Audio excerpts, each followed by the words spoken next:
Usai dikabarkan hilang di Los Angeles, Marshanda kini bersyukur. Sebut, aku masih dikasih berkah sama Allah.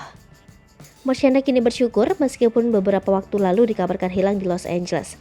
Kendati demikian, Marshanda mengaku tidak trauma dan justru mendapat pembelajaran dari masalah ini. Marshanda pun menyinggung perihal temannya Sheila Salsabila bersama suaminya David yang mengabarkan dirinya hilang. Marshanda pun menyerahkan sepenuhnya kepada masyarakat untuk menilai mana yang benar. Marshanda pun secara tak langsung menunjukkan dirinya yang tak ingin berdebat. Marshanda pun justru mendoakan Sheila dan David. Wanita berusia 33 tahun tersebut sudah tak peduli dengan apa yang mereka katakan. Hingga kini, Marshanda bersyukur dengan berkah yang Sang Pencipta berikan untuknya. Marshanda pun tak ingin membuang waktu untuk mengurus hal-hal yang membuat kondisinya memburuk. Tentu, Marshanda merasa kehilangan banyak hal atas pemberitaan ini.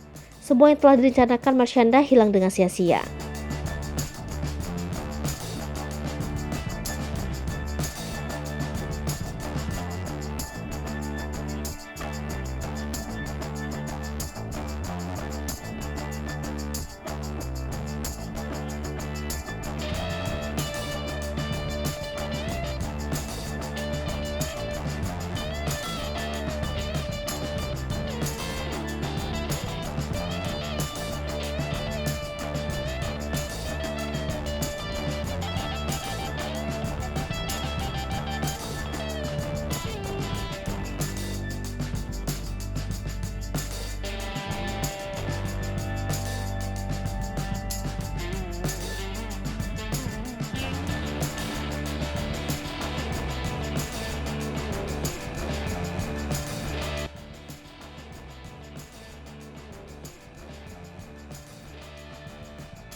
Hai pemirsa Sri Popo TV, jangan lupa komen, like, dan subscribe, serta tonton terus berita-berita terupdate lainnya ya.